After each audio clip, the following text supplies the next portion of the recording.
We can't finish reading a whole book in 3 minutes, but today, let us dive into one of the most influential books on personal effectiveness. Asterisk. The 7 Habits of Highly Effective People Asterisk by the legendary Stephen R. Covey. Have you ever felt like a spinning top moving fast, but not really knowing why?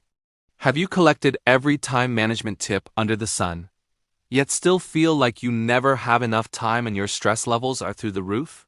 Or maybe, as you chase success in your career, you've realized your connection with family and friends is growing distant, leaving you with a subtle sense of emptiness. When you see others shining on social media, do you sometimes catch yourself comparing your life to theirs? These feelings are like the modern epidemic of our time, quietly consuming many of us. We keep grasping outward for more achievements, better relationships, higher efficiency, yet somehow end up feeling even more lost and exhausted. So where exactly is the problem? Covey's book gives an answer that might surprise you. He argues that our frustration often doesn't come from a lack of effort or because we're missing some magic technique. The real issue lies deeper in the operating system running inside our minds, our mindset. If we only focus on surface-level behaviors and quick fixes, it's like trimming the branches of a sick tree while ignoring its roots. The results will be temporary or even backfire. Covey reminds us that to create real, lasting change, we must look inward and begin a fundamental inside-out transformation. That's the essence of this book and our starting point today. We just talked about the struggles of modern life trying all kinds of productivity hacks, only to find that nothing seems to stick. Covey points out sharply that the root problem isn't about asterisk, how much asterisk we do, but asterisk, where asterisk we start solving the problem from. His core idea is simple but profound. True change happens from the inside out. So what does inside out really mean? It means real transformation starts from within, from our values, our character, and our motives, not from just changing our outward behavior. Covey observed that for most of history, success was seen as something built on character, qualities like integrity, humility, and courage. These are the strong, stable foundation of a house. But after World War I, society began to glorify personality instead focusing on charm, image, and how to win people over with techniques. That's like decorating a house beautifully while ignoring a cracked foundation. It looks great for a while, but it won't last. A lot of today's success advice focuses on these surface skills. But without inner character to support them, they can easily feel manipulative or insincere. You might impress people for a short time, but eventually your true intentions show through. Covey says relying on quick techniques is like cramming for an exam. Even if you pass, you don't really learn anything. So what does Covey mean by inner? At its core, it's our paradigm, our way of seeing the world, the mental map we use to navigate life. Imagine you're trying to get to the Empire State Building, but you're using a map of Los Angeles. No matter how hard you try or how fast you drive, you'll never reach your destination. That's what happens when our mental map, our paradigm, is inaccurate. It's shaped by our upbringing and experiences, and it unconsciously determines how we interpret everything. The problem is, most of us aren't even aware of our paradigms. We assume what we see is the truth, but in reality, we're just seeing through the filter of our own mental map. Covey uses a classic psychology experiment to illustrate this.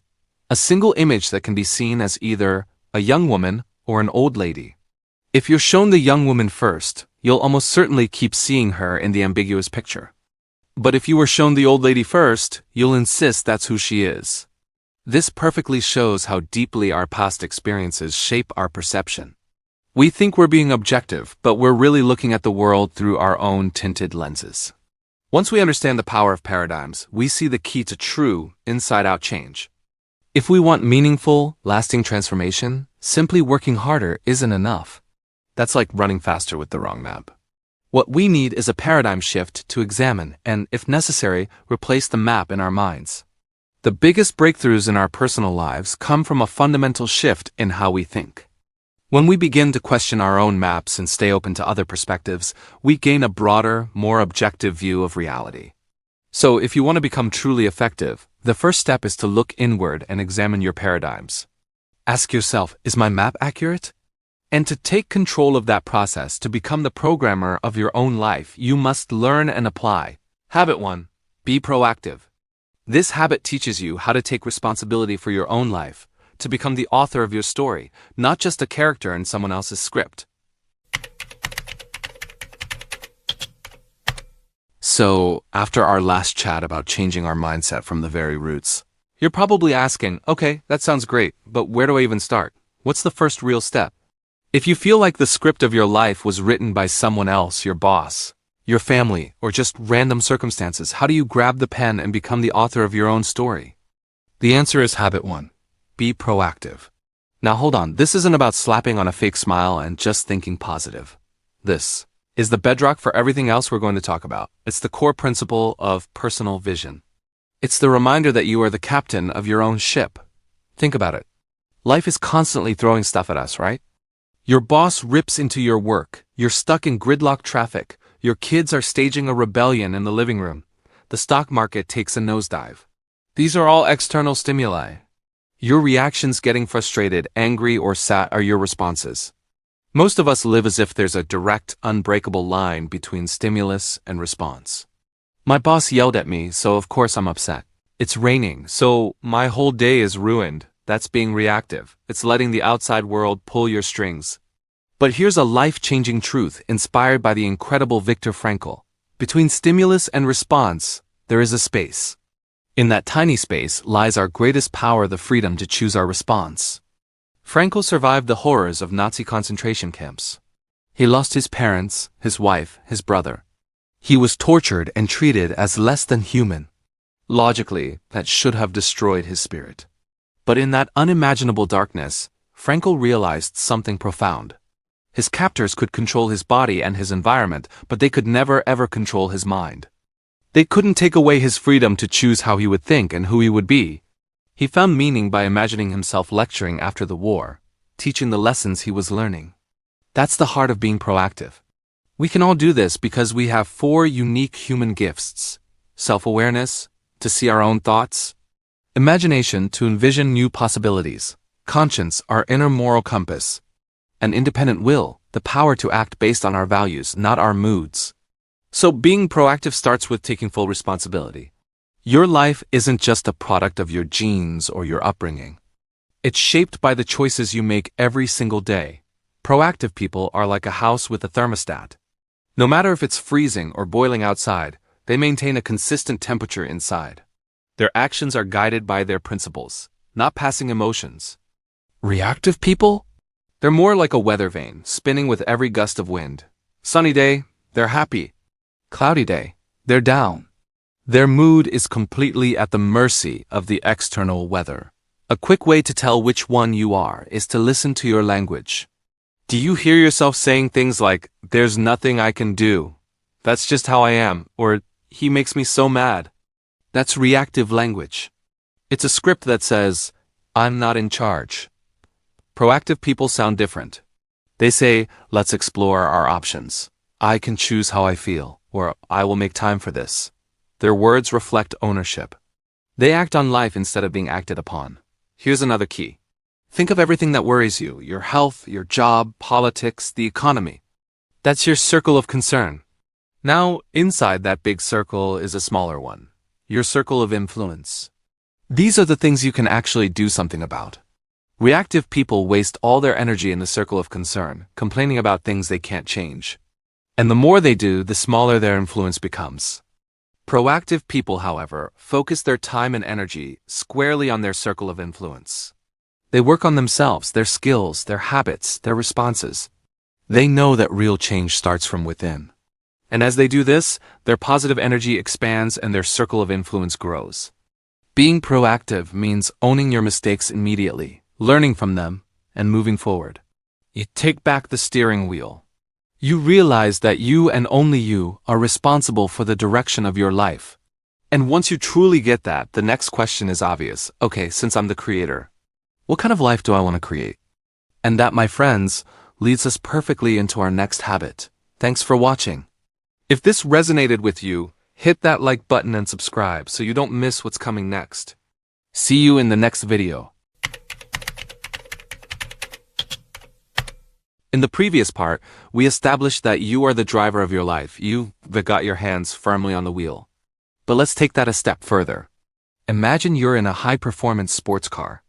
You're flooring the gas, your driving skills are incredible, but you have no idea where you're going. What's the point of going fast if you're headed in the wrong direction?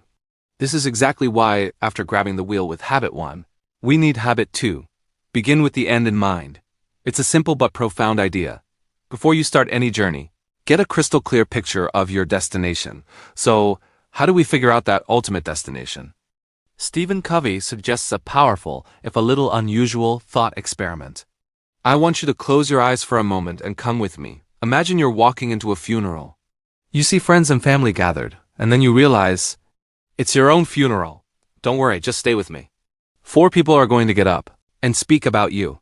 A family member, a friend, a colleague, and someone from your community. What do you want them to say?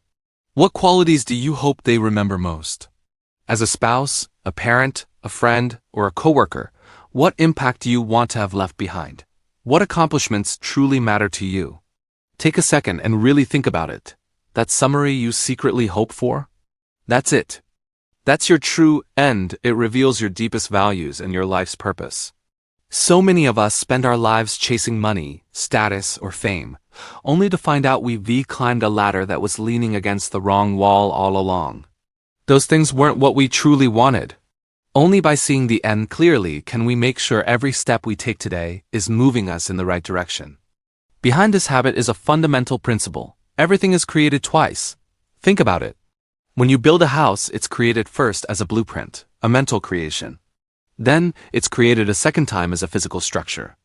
The same goes for starting a business, first the business plan, then the actual company. Many projects and many lives go off track not because of a lack of effort in the physical creation, but because the first creation, the mental one, was flawed or non-existent.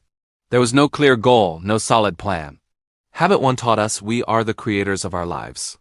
Habit 2 asks us to be responsible for that first creation, to consciously design the blueprint for the life we want, instead of letting others or circumstances do it for us. This brings us to the crucial difference between leadership and management. Covey paints a brilliant picture. Imagine a group of people in a jungle, hacking away at the undergrowth with machetes. They are the producers working hard. Behind them are the managers, sharpening the machetes, creating work schedules, and improving techniques. They're all incredibly efficient. But then, the leader climbs the tallest tree, surveys the entire landscape, and yells down, "Wrong jungle." And what do the busy workers and managers shout back? "Shut up, we're making progress." That's the difference. Leadership is about doing the right things, making sure you're in the right jungle. That's the first mental creation. Management is about doing things right, hacking away more efficiently. That's the second physical creation. In our fast-changing world, leadership has to come first. We need a compass, a sense of direction, more than we need a detailed map that could be outdated by tomorrow. So how do we put this into practice? How do we design our life's blueprint? Covey's advice is to write a personal mission statement. This isn't just some corporate jargon, it's your personal philosophy written down. It defines who you want to be, the values you want to live by, and the contributions you want to make. Think of it as your personal constitution. It's the standard by which you make all your decisions. This statement won't be written in one sitting. It takes deep thought and many revisions. You can even structure it around your different roles in life, as a parent, an employee, a friend, to ensure you maintain balance. The process itself is a powerful act of self-discovery. When you have a mission statement rooted in your core principles, it becomes your lighthouse. It provides you with a sense of security, guidance, wisdom, and power, especially when life gets stormy. It keeps you on course. So habit 2 is about using our imagination to see the results we want before we act. And using our conscience to clarify our values. It's not just about setting goals. It's about the fundamental design of your life. Now that we have the blueprint, the big question is, how do we turn this grand vision into daily action? How do we make sure that what we do every single day actually moves us closer to that end? That's where habit 3 comes in, and we'll dive into that in our next video. Alright, we've talked about habit 1, be proactive, which is all about taking back the steering wheel of your life. Then came habit 2, begin with the end in mind, which gives us the map to our destination. We've got control, we've got the map. So what's next? We actually have to start driving. Thinking about our goals is great, but a blueprint without action is just a piece of paper. This is where habit 3, put first things first, comes in. If habit 1 is about self-awareness and habit 2 is about vision, then habit 3 is all about self-management.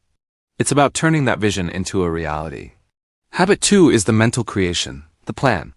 Habit 3 is the second creation, the physical one, where we actually build it. To do this, we need to use one of our greatest human gifts, our independent will. It's the ability to make a choice and stick to it through consistent action. Having great ideas isn't enough. We need the discipline to execute them. At its core, this habit is about acting on what truly matters most. So what is most important? The writer Goethe said it perfectly. Things which matter most must never be at the mercy of things which matter least. Every single day, we're bombarded with tasks demanding our attention. How do we separate the truly important stuff from all the noise? Stephen Covey gave us an incredibly powerful tool for this, the time management matrix. It's simple. It's built on two things, urgency and importance. Urgent things scream for our attention right now. A ringing phone, a customer complaint, a fast-approaching deadline. But important things are what actually move us toward our long-term goals and align with our core values. Based on this, every task we do falls into one of 4 quadrants. Quadrant I is for things that are both urgent and important. These are your crises, your pressing problems, your deadline-driven projects. You have to deal with them immediately. But if you spend all your time here, you're constantly putting out fires, feeling stressed, and heading straight for burnout. Then there's Quadrant 3, urgent but not important. This one is tricky. It's full of interruptions, emails, meetings, phone calls that feel urgent but don't actually contribute to your goals. They're usually other people's priorities, not yours. You end the day feeling exhausted but with no real sense of accomplishment. Next is Quadrant 4, not urgent and not important. This is the land of pure time wasting. Mindless scrolling, binge-watching random shows, gossiping, you name it. When we're overwhelmed by the other quadrants, we often escape here for a little relief, but it just pulls us further away from what we want. So where do the most effective people spend their time? The secret is in Quadrant 2, important but not urgent.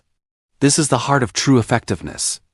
It includes things like building strong relationships, learning new skills, long-term planning, exercising, and preparing for the future. These activities don't demand our attention right now, which is exactly why they're so easy to put off. I'll start working out tomorrow. I'll plan things out when I have more time. And so, we stay stuck in a cycle of crisis. Truly effective people think preventively. They invest their time and energy in Quadrant 2, anticipating problems before they even happen. As a result, they face fewer crises. Spending time here is like taking care of the goose that lays the golden eggs. You're nurturing your ability to produce, not just chasing the results. In fact, studies often show that 80% of our results come from just 20% of our key activities. And guess what? Most of those key activities are in Quadrant 2. To focus on Quadrant 2, you have to learn to say no to the unimportant distractions, especially those in Quadrants 3 and 4. And that takes courage. It requires having a powerful yes burning inside you, a yes rooted in your life's mission. When you are crystal clear on what truly matters, you can confidently decline the lesser things without feeling guilty. So when something unexpected comes up, you don't just react. You evaluate it against your principles. You decide if it aligns with your priorities. Habit 3 isn't really about time management. It's about self-management. It's about using our willpower to resist distractions and focus on what truly matters. It's how we bring Habit 1 and Habit 2 to life. These first 3 habits together create what Covey calls the private victory, achieving self-mastery and inner success. They build our character and give us a solid foundation. And only with that personal foundation can we move on to achieve public victory, building powerful relationships with others. So how do we take this personal success and translate it into success with other people? That brings us to our next big idea, the emotional bank account, the very core of all effective relationships. We've spent a lot of time talking about the first 3 habits. Being proactive, beginning with the end in mind, and putting first things first. These are the habits of what Stephen Covey calls private victory. They're all about mastering yourself, building discipline, and creating a solid personal foundation. But let's be real, life isn't a solo mission. We live in a world where collaboration and interdependence are everything. Being a rock star on your own is great, but it's not enough. True success, The kind that feels deeply fulfilling comes when we learn to work effectively with others and build strong, trusting relationships. This second half of the journey mastering relationships is way harder than the first. Why? Because people are complicated. They have their own emotions, their own histories, and their own perspectives. They can frustrate us, hurt us, and test our patience in ways we never imagined. When relationships get tough, many people reach for quick fixes, communication hacks, persuasion tricks, or slick negotiation tactics. But that's like putting a fresh coat of paint on a crumbling wall. It ignores the real problem, which is the foundation underneath. And according to Covey, that foundation is something he calls the emotional bank account. So what is an emotional bank account? Imagine every relationship in your life with your partner, your kids, your coworkers, your friends has its own special bank account. But instead of money, the currency is trust. Every single interaction you have is either a deposit, which builds trust, or a withdrawal, which drains it. Acts of kindness, keeping your promises, showing genuine respect, those are all deposits. On the flip side, being rude, breaking commitments, or talking behind someone's back, those are major withdrawals. When your trust balance is high, communication flows. It's easy, open, and smooth. If you mess up or say the wrong thing, people give you the benefit of the doubt because there's a huge cushion of trust to fall back on. It's like having plenty of money in the bank. A small overdraft is no big deal. But when that account is low or totally overdrawn, the relationship becomes fragile. People get defensive, cautious, and easily offended. Every tiny disagreement can blow up into a huge fight because there's no emotional safety net. So many broken friendships, strained marriages, and dysfunctional teams can be traced back to a severe trust deficit. This is especially true in our most important long-term relationships. The longer you've known someone, the higher the expectations. And if we're not careful, we can make constant withdrawals without even realizing it. You might run into an old college friend after 15 years and instantly reconnect, because that old emotional balance is still there. But with the people you see every day, the daily friction and small neglects can drain that account dry if you're not actively making deposits. Covey gives a powerful example with parents and teenagers. If a parent's daily interactions are filled with criticism, "Why is your room a mess? Get off your phone," that emotional account is already overdrawn. So when that teen faces a huge life decision, will they listen to their parents' advice? Nope. The trust is gone. Even if the advice is perfect, they won't hear it. So, how do we make deposits? Covey lists 7 ways, but let's focus on a few of the most crucial ones. First, truly understand the other person. This sounds simple, but it's not. We often assume that what we value, others must value too. We give what we want, not what they need. You might think buying your kid expensive study materials shows you care, but what they might really want is just to spend an afternoon playing catch with you. It is about stepping into their world and showing you care in a way that matters to them. Second, pay attention to the little things. In relationships, the smallest moments often leave the biggest impact. A sarcastic comment or a forgotten thank you can be a small withdrawal that adds up.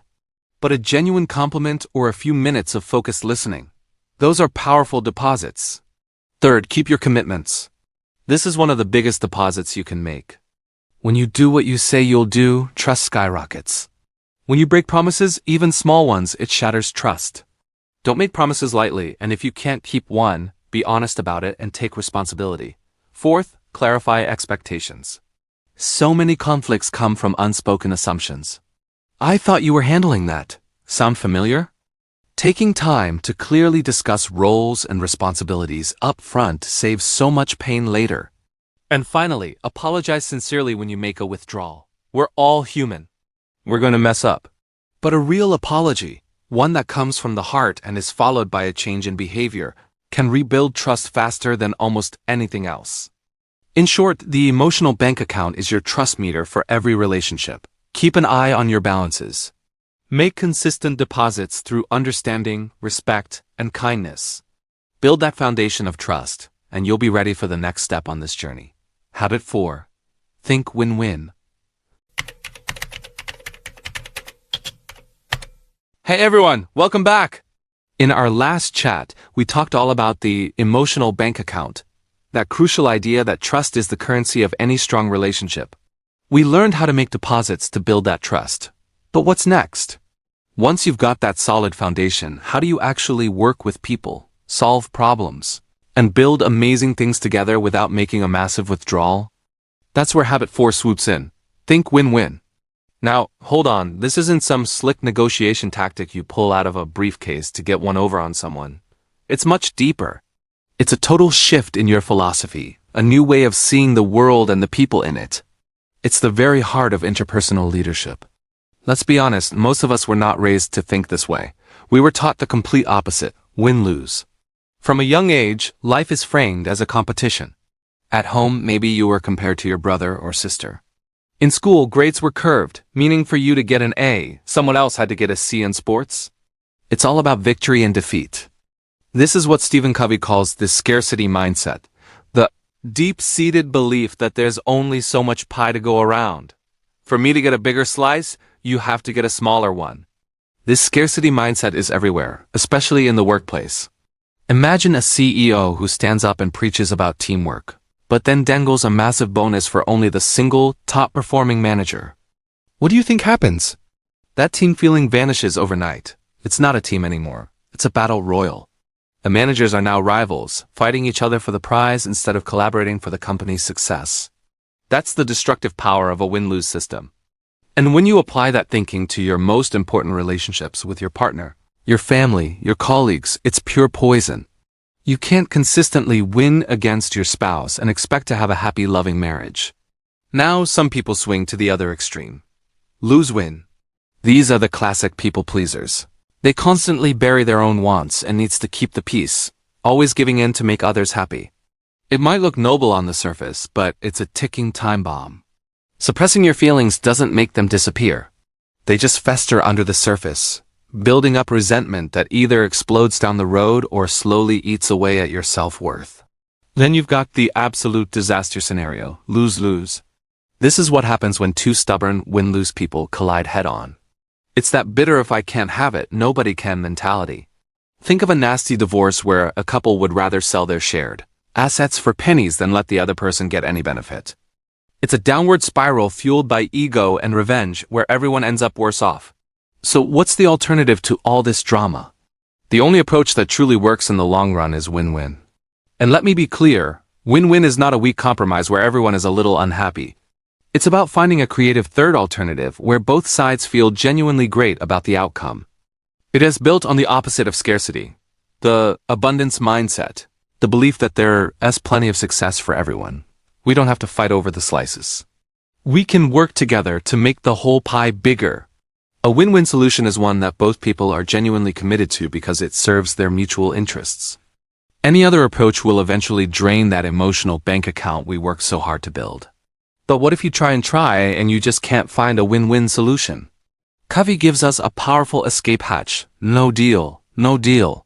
Simply means that if we can't find a solution that works brilliantly for both of us, we agree to disagree respectfully and walk away. This is so liberating. It preserves the relationship for the future.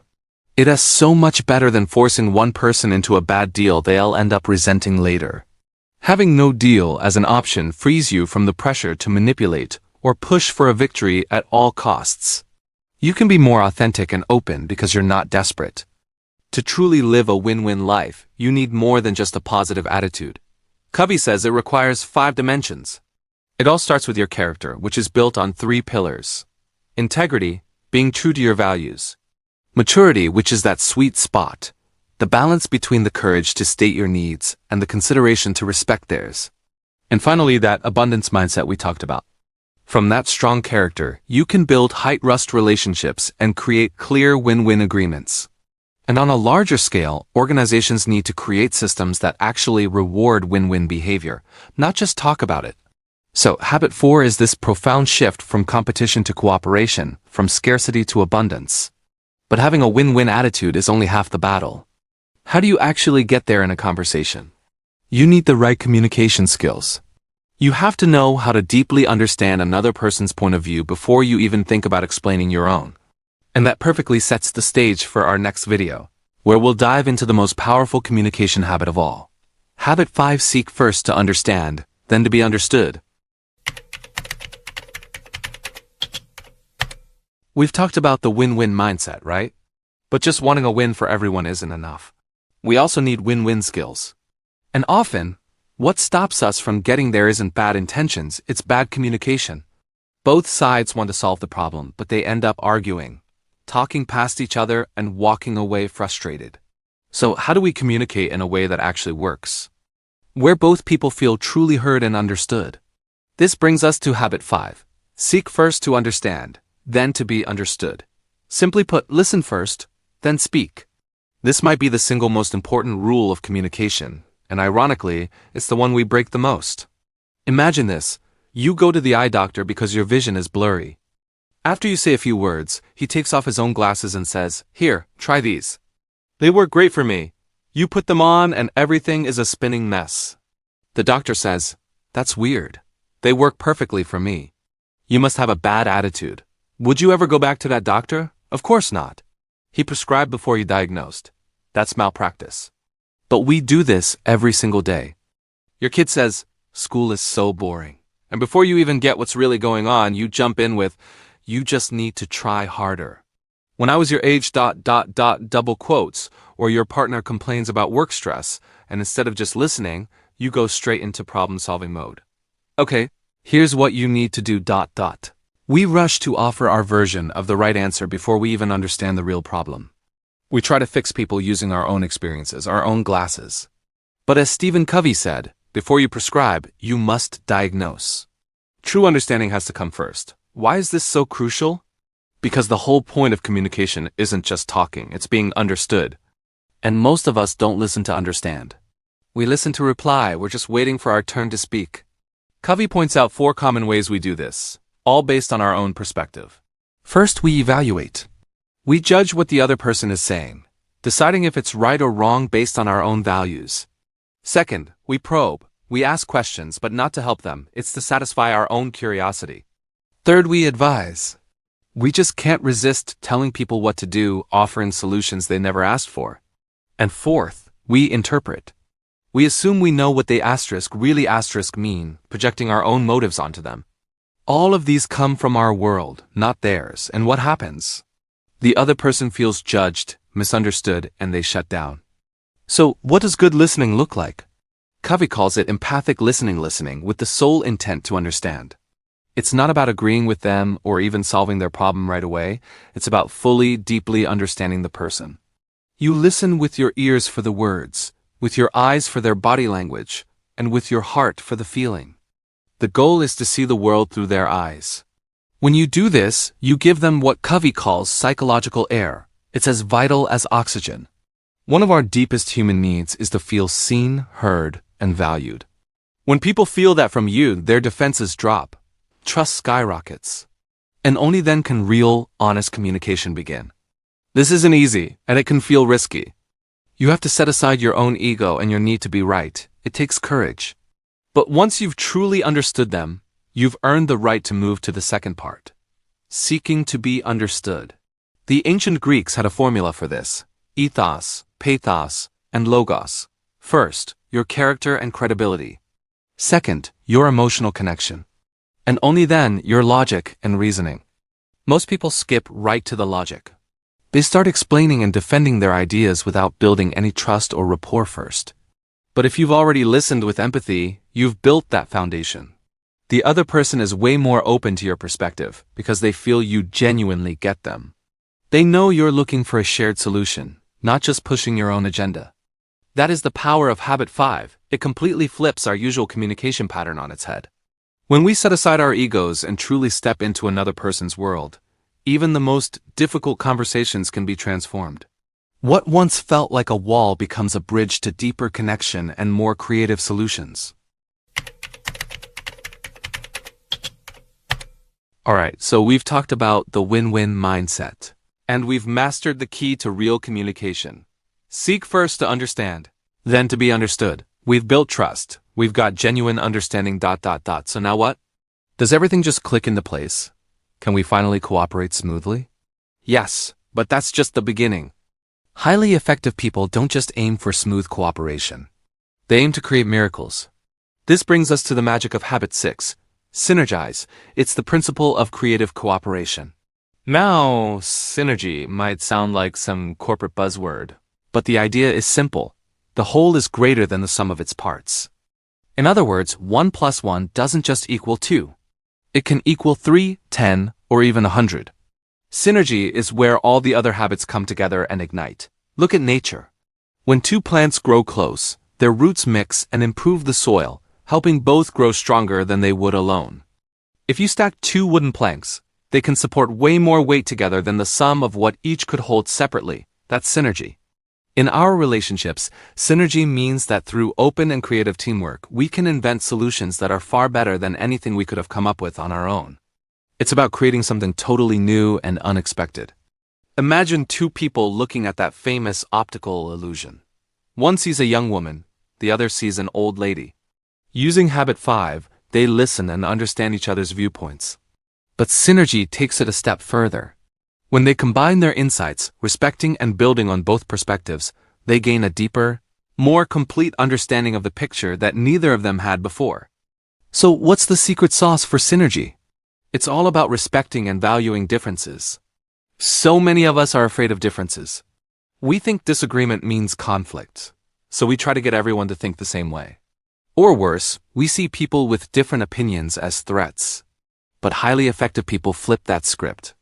They embrace differences, they even seek them out. They know that sameness isn't unity, and just agreeing on everything isn't harmony.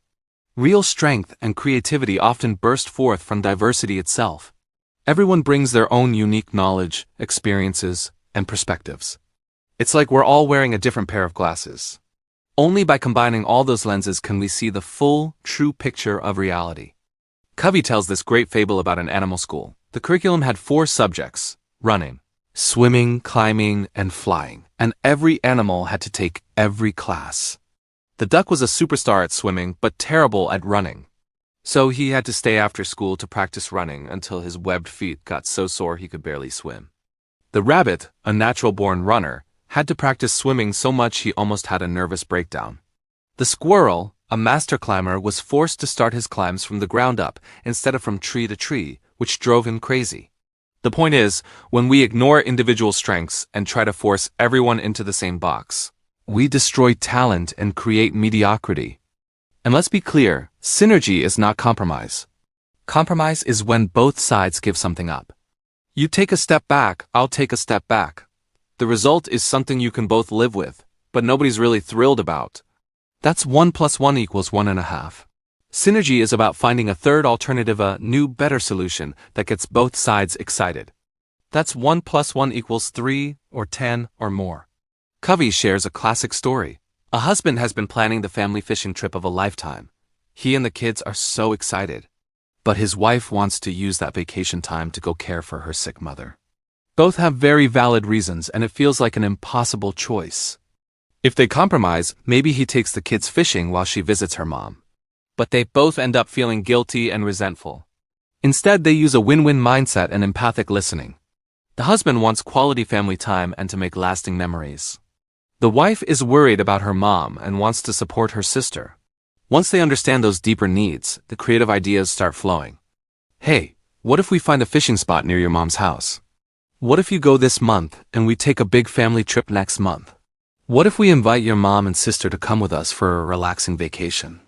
By opening up and respecting each other, they find a third option that's better than either of their original plans. Of course, synergy isn't easy. It demands a high level of trust, a full emotional bank account, and a real win-win attitude. When trust is low, people get defensive. They pretend to cooperate but are secretly holding back. It's like driving with one foot on the gas and one on the brake. You go nowhere slowly. Only in a trusting environment are people willing to be vulnerable, share their real ideas, and spark those creative breakthroughs. Synergy is the peak of the first 5 habits. It unleashes incredible energy, allowing people to achieve things together that would be impossible alone. But no matter how collaborative, disciplined, or positive we are, all these habits require energy. An axe gets dull if you keep chopping without sharpening it. Our own effectiveness will fade if we don't pause to renew ourselves. So how do we stay sharp? How do we maintain the capacity to practice all these habits day in and day out? That brings us to the final, all-encompassing habit 7, sharpen the saw. We'll dive into that next time. Just now, we witnessed the magic of habit 6, synergize, where 1 plus 1 equals way more than 2. That incredible feeling of creative collaboration, where different ideas come together to create something unexpectedly brilliant, what we all hope for in our work and lives. But here's the thing. Whether you trying to be personally effective or build those high-trust relationships that make synergy possible, it all takes energy. A lot of it. If you're mentally exhausted, emotionally drained, and just running on empty, how can you possibly talk about efficiency, let alone creativity or teamwork? This brings us to the final and perhaps most crucial habit in asterisk, the 7 habits of highly effective people asterisk, one that weaves through all the others. Habit 7, sharpen the saw. Stephen Covey tells a classic story to explain this. Imagine a man in the forest frantically sawing down a tree. He's sweating, struggling, and getting slower by the minute. You walk up and suggest, "Hey, why don't you take a break and sharpen your saw? You'd get the job done much faster." He glares at you and huffs, "I don't have time for that. Can you see I'm busy sawing?" Sound familiar? We often become that lumberjack. We're so consumed by the asterisk, doing asterisk the work, the deadlines, the results, that we forget to maintain the one tool that makes it all possible, ourselves. For you, the most important production tool you will ever have is you. Habit 7 is the call to regularly invest in and maintain this priceless asset. It's about taking care of your body, mind, heart, and spirit. So how exactly do we sharpen the saw? Covey breaks it down into 4 key dimensions, like 4 batteries that power your life. To stay effective, you need to recharge all of them in a balanced, consistent way. First up is the physical dimension. This is the foundation for everything. Recharging this battery means treating your body like a fine-tuned instrument through healthy eating, getting enough sleep, and regular exercise. So many of us know exercise is important, but we label it not urgent and use the no-time excuse. But think about it. Investing just 30 minutes a day can give you more energy, better health, and a stronger ability to handle stress. It even builds your willpower. Pushing yourself to move when you're tired isn't just a physical act. It's training your discipline and mental toughness. Whether it's walking, jogging, or stretching at home, find what you enjoy and stick with it. It's an investment that always pays off. Next is the spiritual dimension.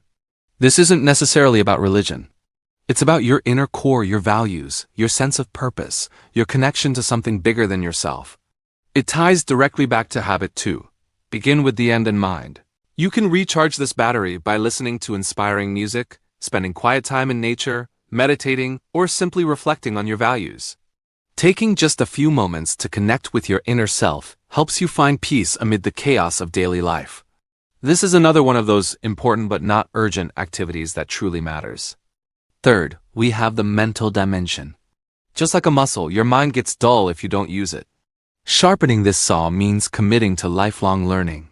It doesn't stop after you get your diploma. Develop a habit of reading good books to connect with the greatest minds in history. Try journaling to clarify your thoughts and improve how you communicate. Explore new skills, stay curious, and challenge your thinking. In our rapidly changing world, continuous learning isn't a luxury. It's the key to staying adaptable and creative.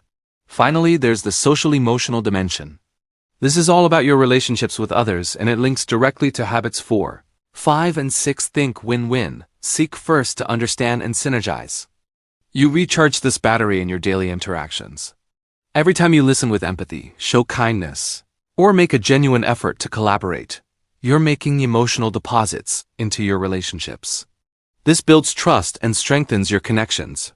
Serving others and contributing to your community also feeds this dimension, giving you a powerful sense of belonging and purpose. These 4 areas, physical, spiritual, mental, and social-emotional, need to be developed in balance. If you're all about the gym but neglect your mind, you might be strong but shallow. If you're a brilliant thinker but ignore your relationships, you could end up isolated. But when you nurture all 4, they create a powerful synergy.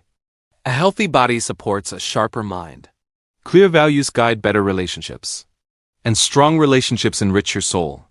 Covey suggests dedicating about an hour each day to these renewal activities, a daily private victory that recharges your 4 batteries. So habit 7, sharpen the saw, is so much more than just taking a break. It's the engine that powers all the other habits. It keeps your personal production tool, you, in peak condition, giving you the strength and energy to pursue your goals and live a more effective life. This continuous renewal process creates an upward spiral of growth, helping us become better, stronger, and more complete human beings. Hey everyone, we've just wrapped up our discussion on Habit 7, Sharpen the Saw. Think of it as the powerhouse that fuels our life's engine, keeping the other 6 habits running smoothly and propelling us forward on this incredible journey of growth. So, after exploring all 7 habits, what's the big takeaway? What's the one idea that ties everything together? It's a simple but powerful concept, inside out, at its heart. This means all real, lasting change, all genuine success and happiness has to start from deep within us.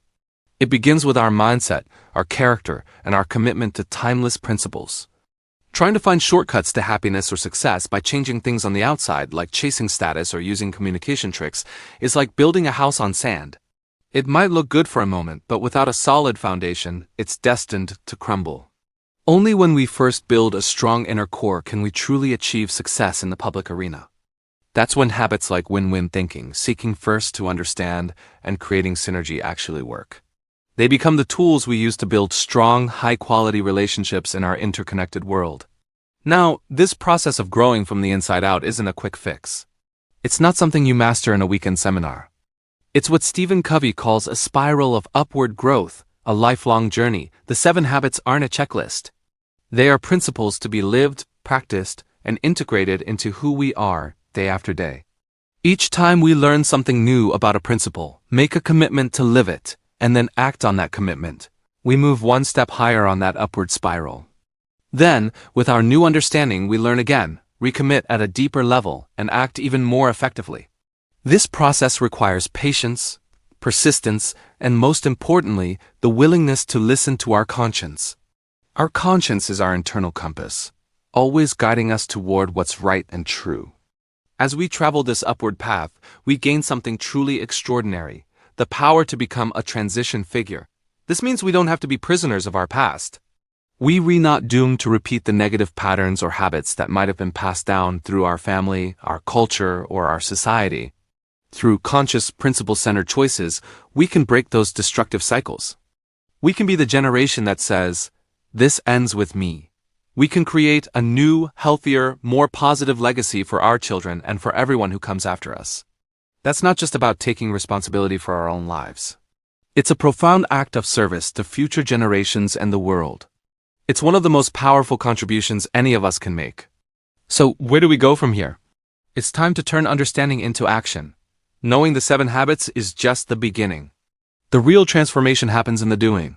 Don't feel like you have to change everything overnight, and please don't get discouraged when it feels hard. Remember, all change begins from the inside out, and it always starts within your circle of influence.